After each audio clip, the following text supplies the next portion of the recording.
Alhamdulillah kita bersiaran sekali lagi untuk edisi hari ini 2 Ramadan 1445 Hijrah bersamaan dengan 13 Mac 2023. Terima kasih Syairul kerana memberikan ruang ini. Syairul yang membacakan Kanta 74 dan saya Ridwan bersama dengan Syafiqah akan bersama dengan anda sehingga pukul 10 pagi hari ini. Iya. Terima kasih kerana bersama dengan kami pastinya di saluran berita RTM My Preview 123 atau My TV 123, juga anda boleh saksikan kami di TV1. Jangan lupa untuk muat turun aplikasi RTM Click. Betul-betul percuma. RTM Click ni dia tak ada hidden. Tak ada buka dalam 10 saat 20 saat kena bayar, tak ada. Sekarang kalau macam TV pun dah smart TV kan. Betul. Dah tersedia aplikasi RTM Click di situ. Boleh tekan saja, boleh tonton kami dan juga boleh saksi, boleh dengarkan juga 34 stesen radio RTM. Baiklah, kita panaskan badan dahulu dengan beberapa berita utama untuk kami berikan kepada anda, dan kita mulakan dengan lawatan rasmi Perdana Menteri ke Jerman. Dan ini antara perkara yang turut ditekankan adalah suara kita Malaysia bersama dengan Jerman untuk terus menggesa titik noktah konflik berterusan di Gaza, yang mana Perdana Menteri Datuk Seri Anwar Ibrahim dan juga rakan sejawatnya Chancellor Olaf pada sidang media turut menggesa pembebasan tawanan serta bantuan kemanusiaan kepada rakyat Palestin agar disegerakan. Ya, jadi dalam perkembangan lain, Yang Amat Berhormat Perdana Menteri dengan pertemuannya bersama dengan Scholz di Chancellery Persekutuan lewat petang waktu tempatan itu turut membincangkan kemajuan hubungan Malaysia-Jerman, terutama kerjasama ekonomi, pendidikan, alam sekitar, ekspor minyak sawit dan kelestarian. Okey, kita beralih pula kepada satu lagi perkembangan yang lain, masih lagi berkaitan dengan lawatan rasmi Perdana Menteri selama 6 hari ke Jerman, di mana mesyuarat Perdana Menteri bersama Kapten Industri di Jerman berpotensi tarik pelaburan RM45.4 bilion. Jadi kalau kita boleh lihat di sini, menurut Menteri Perdagangan, Pelaburan dan Industri Tengku Datuk Seri Zafrul Tengku Abdul Aziz, ia berjaya menarik potensi pelaburan bernilai RM45.4 bilion, dan pelaburan-pelaburan ini dalam sektor semikonduktor, aeroangkasa, peranti perubatan, kimia dan juga perkhidmatan melalui sesi libat urus bersama-sama dengan syarikat-syarikat yang mereka jumpa semalam. Dan juga Malaysia menjadi satu destinasi yang kekal dan juga terbaik untuk pelaburan. Itu yang telah pun antara perbincangan yang telah pun dilakukan di sana antara syarikat yang terlibat adalah B. Braun Siemens AG, Bayer AG, Airbus, DHL, Scott AG, Volkswagen dan Infineon Technologies.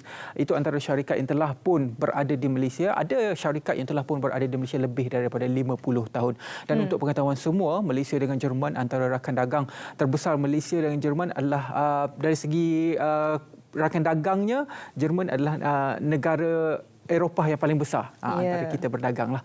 Dan juga di rantau ASEAN ini, negara Malaysia merupakan rantau negara yang paling besar jumlah pelaburannya, jumlah perdagangannya dengan Jerman. Ya, bercakap mengenai teknologi, hari ini juga kita akan memberikan tumpuan berkaitan dengan teknologi, khususnya dalam Internet of Things dalam sektor pertanian. Semuanya sebentar saja lagi, tapi kita nak berikan tumpuan terlebih dahulu berkaitan dengan ini, yang mana kita juga akan perincikan berkaitan dengan kod etika kewartawanan Malaysia ini, yang baru-baru ini baru saja digubal dan menggariskan 8 etika utama. Dan semalam jelas Menteri Komunikasi Fahmi Fadil, di mana ianya ataupun kad ini ataupun kod etika wartawan Malaysia ini khususnya dalam penyaluran maklumat tepat dan sahih tentang keadaan semasa negara serta fokus kepada etika tanggungjawab wartawan sebagai suara rakyat. Dan yang paling penting sebenarnya ianya tidak menyekat suara pengamal media. Kita akan bincangkan semuanya sebentar sahaja lagi, dan juga berhubung sedikit mengenai kad perakuan media, di mana Fahmi juga menjelaskan pengeluaran kad tersebut bukan lesen bidang kewartawanan.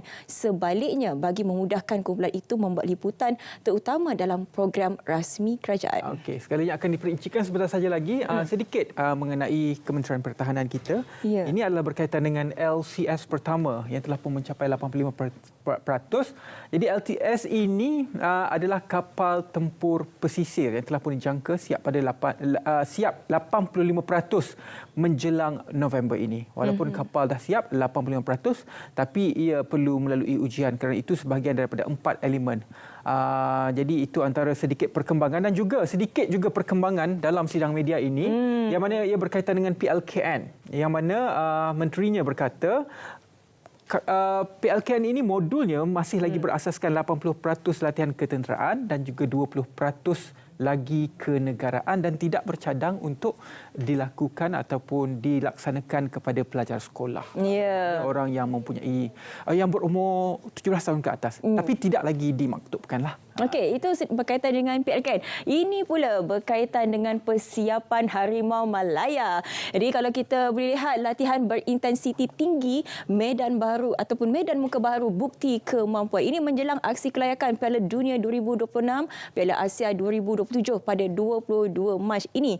Jadi kalau kita boleh lihat, menurut pemain sayap negara Muhammad Faizal Abdul Halim, latihan sedemikian juga mampu membuka ruang kepada muka baru membuktikan kemampuan masing-masing. Jadi jurulatih Harimau Malaya memanggil 33 pemain menyertai kem pusat latihan dengan 21 daripada 26 pemain yang beraksi pada Piala Asia 2023 dikekalkan. Jadi jangan lupa di Stadium Nasional Bukit Jalil pada 26 Mac ini. Jadi bolehlah saksikan. Buka puasa dulu sebab akan bermula pada jam 10 malam. Ya, jadi kalau kita nak cerita tentang latihan pada bulan puasa ni, intensitinya agak berbeza dan agak mencabar kepada atlet-atlet, dan saya kira ini adalah medan terbaik untuk kita buktikan kemampuan. Walaupun kita berpuasa, kita boleh masih mengekalkan kita punya performance dan juga kualiti permainan itu pada tahap yang terbaik. Ya, bukan saja untuk mereka, agak mencabar juga untuk kita kerana dengan cuaca yang panas, Ridwan, tengah berpuasa sekarang ini. Kalau kita lihat cuaca panas diramal lebih 35 darjah Celsius